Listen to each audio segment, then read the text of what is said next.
నమస్కారం. Welcome to నవలా హృదయం. ఈరోజు కథ వసంత శిశిరం. రచించిన వారు శ్రీమతి నవీన గారు. కథలోకి వెళ్లబోయే ముందు ఛానల్ను సబ్స్క్రైబ్ చేయడం మర్చిపోవద్దు. ఇక కథలోకి వెళ్ళిపోదాం. టెండర్కు శిశిర వివరాలు చెప్పి పంపించిన డీన్ చైర్మన్తో మర్యాదగా, సార్, రామ్మోహన్ గారు చెప్పిన దానిలో కొంత మాత్రమే నిజం. ఆ అమ్మాయి బిజినెస్ ప్లాన్ అద్భుతంగా ఉంది. ఆ సమ్మిట్లో ఏదో జరగడం వల్ల తను చాలా రోజులు డిస్టర్బ్ అయ్యి కాలేజ్కి రాలేదు. ఆ సంఘటనలో ఆ అమ్మాయి తప్పేం లేదు అని ఆ ఈవెంట్కి సంబంధించిన వారే మనకు క్లారిఫికేషన్ ఇచ్చారు. ఈయన చెప్పినట్లు చేసే అమ్మాయిలా అనిపించడం లేదు సార్, ఎక్కడో ఏదో తప్పు జరిగింది అని చెప్పాడు. అక్కడే ఉన్న రామ్మోహన్ కల్పించుకొని, ఇలానే సార్, అమాయక ముఖం పెట్టి అందరినీ బోల్తా కొట్టేస్తోంది. నేను నేరుగా ఆ అరెస్ట్ అయిన విద్యార్థులతో మాట్లాడాను. పాపం వాళ్ళు ఆ విషయం చెప్పి చాలా బాధపడ్డారు. ఎంత బాగా చదివే అమ్మాయి అయితే మాత్రం మిగతా విద్యార్థుల జీవితాలతో ఆడుకుంటుంటే చూస్తూ ఊరుకోవాలా? నిన్నగాక మొన్న ఒక విద్యార్థి వెళ్ళిపోయాడు. ఈ అమ్మాయిని వదిలేస్తే రేపు ఇలా ఇంకెంతమంది వెళ్ళిపోతారో. అది మన యూనివర్సిటీకి చెడ్డ పేరును తెస్తుంది కదా సార్ అంటూ డీన్ కన్నా ఎక్కువగా తనే యూనివర్సిటీ గురించి ఆలోచిస్తున్నట్లు, చింతిస్తున్నట్లు చెప్పాడు. డీన్ ఎన్ని విధాలుగా చైర్మన్కు వివరించాలని చూసినా ఏదో ఒకటి అడ్డు చెప్పి చైర్మన్ ముందు మంచి పేరు తెచ్చుకోవాలి అని అనుకున్నాడు రామ్మోహన్. ఎప్పటి నుంచో అతడికి డీన్ స్థానంలోకి వెళ్లాలని ఒక ఆశ. అందుకే ఇప్పటి వరకు డీన్ దగ్గర అతి వినయం ప్రదర్శించేవాడు. ఇప్పుడు ఎలా అయినా డీన్ కన్నా తనే యూనివర్సిటీ పట్ల బాధ్యతాయుతుడనని అనిపించుకోవడం కోసం ఈ విధంగా ధైర్యం చేసి డీన్కి ఎదురు నిలబడి మాట్లాడుతున్నాడు. డీన్ అతన్ని కొరకొరా చూస్తుంటే రామ్మోహన్ ముఖంలో ప్రసన్నమైన భావన తేట తెల్లమవగా అసహనంగా కదిలాడు డీన్. క్లాసెస్ పూర్తయ్యాక ఇంటికి వెళ్లడం కోసం ఉమ్మతో కలిసి బయటకు వచ్చిన శిశిరను తన డిపార్ట్మెంట్ అటెండర్ వచ్చి, శిశిర అంటే నువ్వేనా అని అడిగాడు. అయోమయంగా అవును అన్న శిశిరకు, మిమ్మల్ని డీన్ సార్ రమ్మన్నారు, ఇప్పుడే వెళ్ళండి, చైర్మన్ గారి క్యాబిన్లో ఉన్నారు అని చెప్పి వెళ్ళిపోయాడు. శిశిర, ఉమ ఒకరి ముఖం ఒకరు చూసుకుంటూ, ఎందుకై ఉంటుంది, నేను కూడా వస్తాను పదా అంది ఉమ. శిశిర వద్దని వారిస్తూ, లేదు లేదు, నువ్వింటికి వెళ్ళు, నేను మాట్లాడేసి వస్తాను అనగా ఉమ, ఆహా లేదు, నేను కావాలంటే క్యాంపస్లో ఎదురుచూస్తాను, నువ్వు వెళ్ళి మాట్లాడిరా అని అంది. శిశిర, చెప్తే విను ఉమా, ఇవాళ అసలే సమయం బాగున్నట్లేదు. నా మీద కోపంతో ఆ రామ్మోహన్ సార్ నిన్ను కావాలనే ఏదైనా చేసినా చేస్తారు. దానికి తోడు ఆ ఉష వాళ్ళు కూడా ఆయన వెనుకే తోకల్లాగా తిరుగుతూ ఉన్నారు. నువ్విక్కడ ఉండటం ఎదురు చూడటం మంచిది కాదు. కావాలంటే కేఫ్కి వెళ్ళు, ఆ తర్వాత నేను వస్తాను. చెప్పేది విను, నాకేదైనా అవసరం అయితే నేనే నీకు మెసేజ్ చేస్తాను. అక్కడ ఉంటే మనకు గణేష్ అన్న తోడుగా ఉంటారు కదా అని సర్ది చెప్పింది శిశిర. ఎంత చెప్పినా వినకపోయేసరికి, సరేనే, నువ్వు మాత్రం జాగ్రత్త, ఏ చిన్న అనుమానం వచ్చినా ఫోన్ చేయి, వెంటనే నేను అన్నా వచ్చేస్తాం అంటూ అయిష్టంగానే తల ఊపింది ఉమ. క్యాంపస్ నుండి ఉమ అడుగులు బయటకు పడితే ఆమెకు వ్యతిరేక దిశలో చైర్మన్ ఉండే భవనం వైపు కదిలింది శిశిర. డీన్ రామ్మోహన్ల ఆర్గ్యుమెంట్ పూర్తయ్యేసరికి అక్కడికి చేరుకున్న శిశిర ద్వారం వద్దనే నిలబడి, ఎక్స్క్యూజ్ మీ సార్, రమ్మన్నారట మర్యాదగా అడిగింది. ఆమె స్వరానికి తల త్రిప్పి ఆమెను చూసిన చైర్మన్ రమ్మంటూ సైగ చేయడంతో లోపలికి వెళ్ళి నిలబడి ఒకసారి అక్కడి పరిసరాలను గమనించింది.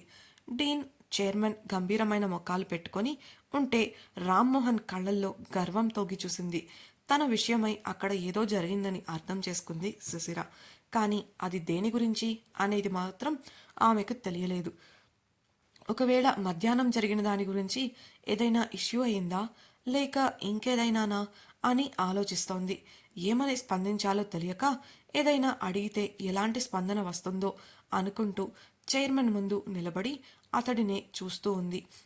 అక్కడి మౌనాన్ని ఛేదిస్తూ కాసేపటికి చైర్మన్ నోరు తెరిచి, శిశిర అంటే నువ్వేనా అని అడగగా శిశిర అవును సార్ అని వినయంగా సమాధానం ఇచ్చింది. అసలు నీ సమస్య ఏంటి? ఆమె స్పందన ఎలా ఉంటుందో తెలుసుకోవాలని అడిగాడు చైర్మన్. అతడి ప్రశ్న అర్థం కాక, సార్, నాకు సమస్య ఏముంది, మీరు అడుగుతుంది నాకు అర్థం కాలేదు అని సమాధానం ఇచ్చింది శిశిర. అని నిట్టూర్చి, మన కాలేజ్ విద్యార్థుల మీద పోలీసులకు ఫిర్యాదు చేశావా నేరుగా ప్రశ్నించాడు చైర్మన్. అవును సార్, చేశాను అని సమాధానం ఇచ్చింది శశిర. ఆ మాటకు రామ్మోహన్ కల్పించుకొని, చూసారా సార్, మీ ముందే ఎంత ధైర్యంగా చెప్తుందో, అన్నింటికీ తెగించేసింది సార్ ఈ అమ్మాయి అని ఇంకా ఎక్కి పొడవడానికి అంటుంటే చైర్మన్ అతడిని సీరియస్గా ఒక చూపు చూడడంతో తగ్గి నిలబడ్డాడు. చైర్మన్ శిశిరని చూస్తూ, అయితే మన విద్యార్థులు నీ గురించి చెప్పిన మాటలు నిజమే అన్నమాట అని అడగగా, ఒక్క నిమిషం ఆలోచించిన ఆమె, వాళ్ళు మీతో ఏం చెప్పారో నాకు తెలియదు సార్, అదేంటో చెప్తే నిజమా కాదా అని నేను చెప్పగలను అని శాంతంగా చెప్పింది. చైర్మన్, నువ్వు పార్టీ చేసుకోవడానికి వచ్చిన విద్యార్థులని డబ్బుల కోసం బెదిరించావని, వాళ్ళు కాదన్నారని వాళ్లపై తప్పుడు కేసు పెట్టి జైల్లో పెట్టించావని అని అంటుంటే విషయం అర్థమైన శశిర విరక్తిగా ఒక నవ్వు నవ్వి, వాళ్ళని అరెస్టు చేయించిన మాట నిజమే, కానీ కేసు పెట్టలేదు, అది కూడా పార్టీ చేసుకుంటున్నందుకు కాదు, అర్ధరాత్రి ఆడపిల్లలు ఉంటున్న ఇంటికి వచ్చి గొడవ చేసినందుకు అని సమాధానం ఇచ్చింది. అందుకు రామ్మోహన్, ఇంకా నీ నాటకాలాపు, నీ గురించి ఇక్కడ అందరికీ తెలిసిపోయింది, ఇంకా ఎన్ని అబద్ధాలు చెప్తావు, ఎంతమందిని అబద్ధాలతో నమ్మించాలనుకుంటున్నావు అని గద్దించాడు. ఆ మాటలకు శశిర దీర్ఘంగా శ్వాస తీసుకొని నిట్టూర్చి అతని వైపు తిరిగి, నేను అబద్ధం చెప్తున్నాను అని మీకెందుకు అనిపించింది సార్ అని అడిగింది.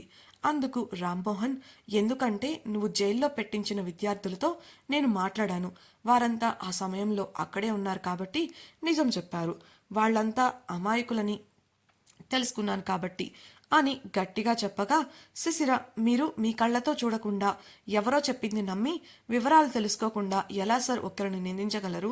ఆ అబ్బాయిలను మీరు అడిగి తెలుసుకున్నారు సరే, ఆ ఇంట్లోనే ఉన్న అమ్మాయిలను అడిగారా?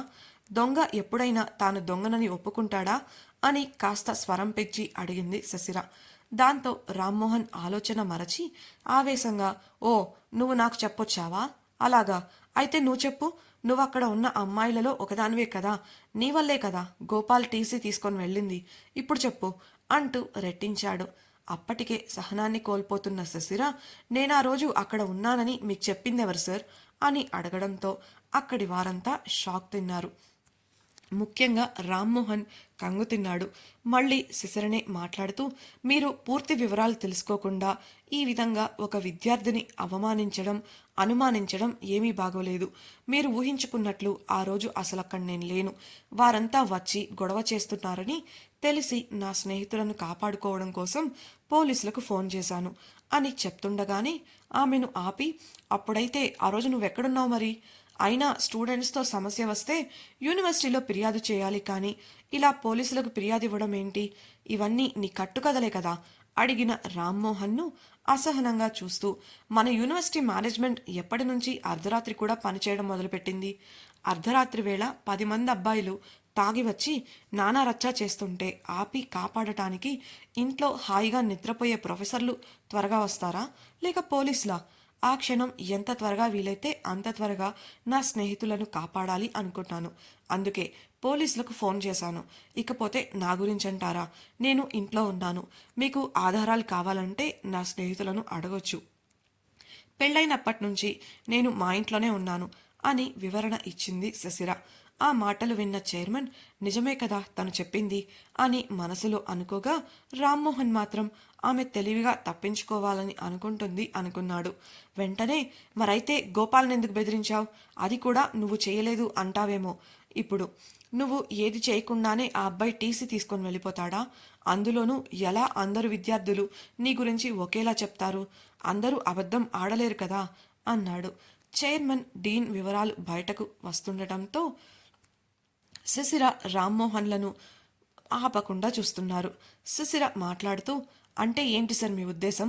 వాళ్ళంతా నిజం చెప్తున్నారు, నేను అబద్ధం చెప్తున్నాను అనా అని అడగగా, రామ్మోహన్, మరైతే నువ్వు కేసెందుకు పెట్టలేదు అని అడిగాడు. వాళ్ళు విద్యార్థులు సార్, ఇంత చిన్న వయసులో వాళ్లపై కేసు పెడితే భవిష్యత్తు పాడవుతుంది, అందుకే కౌన్సిలింగ్ ఇచ్చి వదిలేశారు అని అంది శిశిర. కానీ నువ్వు ఫిర్యాదు ఇవ్వబట్టే కదా ఆ రోజు క్యాంపస్లోకి పోలీసులు వచ్చారు అని ప్రశ్నించాడు రామ్మోహన్. తాను ఎంత చెప్పినా తాను పట్టిన కుందేటికి మూడే కాళ్ళు అన్న పంతాలో పోతున్న రామ్మోహన్ని చూసి విసుగు చెందింది శశిర. దాంతో ఫోన్ తీసుకుని ఒక వీడియో ప్లే చేసి ఆ ఫోన్ని చైర్మన్ డెస్క్పై పెట్టింది. చైర్మన్తో పాటు డీన్, రామ్మోహన్ కూడా ఆ వీడియోని చూస్తున్నారు. అందులో స్టూడెంట్స్ తాగి తూలుతూ కర్రలు పట్టుకొని వచ్చి చేసిన రచ్చ అంతా కనబడుతుంటే రామ్మోహన్ ముఖం పాలిపోయింది. వీడియో చూడటం అయ్యాక చైర్మన్ ఇంకా డీన్ రామ్మోహన్ను కొరకొరా చూశారు. దాంతో అతడు తలదించుకొని నిలబడ్డాడు. డీన్ మాట్లాడుతూ, సార్, నేను ముందు నుండి చెప్తూనే ఉన్నాను, ఆ అమ్మాయి అలాంటిది కాదు అని. ఇలా మగపిల్లలు అర్ధరాత్రి వేళ తాగి ఇంటి మీదకు వస్తే తను మాత్రం ఏం చేయగలదు? ఆలోచన కలిగిన అమ్మాయి కాబట్టే కేసు పెట్టకుండా కేవలం కౌన్సిలింగ్ ఇప్పించి పంపించేసింది. ఈ వీడియోని బట్టి చూస్తే శిశిర చెప్పినట్లు పూర్తిగా తప్పంతా ఆ అబ్బాయిలదే. ఇవేవి కనుక్కోకుండా రామ్మోహన్ గారు ఈ అమ్మాయిని గురించి అనవసరంగా తప్పుగా మాట్లాడారు అని అన్నాడు.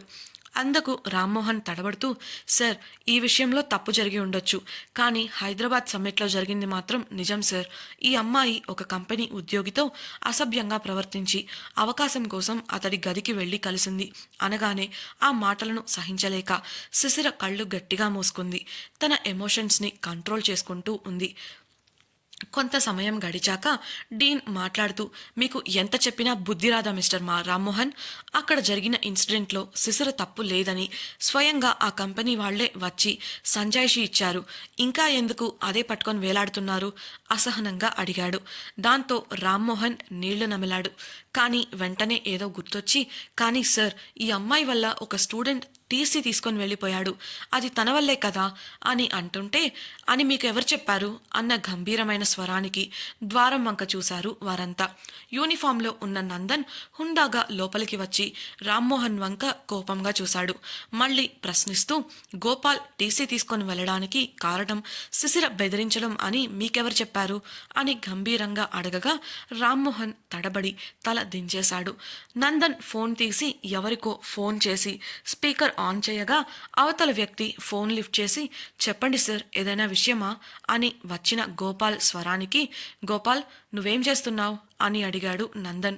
అది సార్, ఆ ఇన్సిడెంట్ జరిగిన రోజు నాన్న నన్ను యుఎస్ పంపిస్తానని చెప్పారు కదా, నాకు చికాగో యూనివర్సిటీలో సీట్ దొరికింది, ఆ వీసా పని మీద బయటకు వచ్చాను అని చెప్పాడు గోపాల్. నందన్ కళ్ళతోనే డౌట్ తీరిందా అని అందరి వంక చూసి, okay Gopal, all the best, మనం ఇంకోసారి మాట్లాడదాం అని ఫోన్ పెట్టేశాడు. దాంతో గోపాల్ తప్పు చేసిన కారణంగా అతని తండ్రి అతడిని యుఎస్ పంపాలనుకున్న విషయం అక్కడి వారికి తేటతెల్లమైంది. రామ్మోహన్ ముఖం మాడిపోయిన దిబ్బరొట్టెలా తయారైంది. శిశిర లాంటి విద్యార్థి మీ యూనివర్సిటీలో ఉండటం మీ అదృష్టం. తను మంచమ్మాయి, తెలివైన అమ్మాయి కాబట్టి ఆ అబ్బాయి అంత గొడవ చేసినా వాడి వయసును బట్టి వాడికి అర్థమయ్యేలా చేసింది.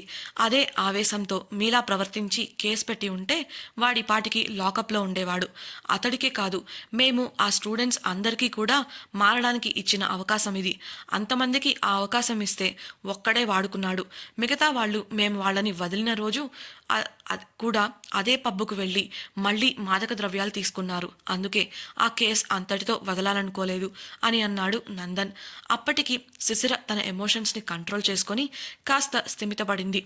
చైర్మన్ ఆమెను చూస్తూ, శిశిర, నీ గురించి, నీ క్యారెక్టర్ గురించి క్యాంపస్లో ఇలా మాట్లాడుకుంటుంటే నీకేం అనిపించడం లేదా అని అడిగాడు. అందుకు ఆమె, మొదట్లో బాధపడ్డాను సార్, కానీ ఆ తర్వాత విని విని విసిగిపోయాను. రోడ్డు మీద వెళ్తుంటే కుక్కలు మరుగుతూనే ఉంటాయి, కానీ మనం వాటిని పట్టించుకోం కదా, ఇది అలాంటిదే. ఎవరో ఏదో నా గురించి అన్నంత మాత్రాన అది నిజమైపోదు కదా అంది చాలా సాధారణంగా. ఆ మాటలకు అక్కడి వారంతా షాక్ అవ్వగా ఆమె ఆలోచనలు ఎంత పరిణితి చెందినవో అర్థం చేసుకున్నాడు చైర్మన్.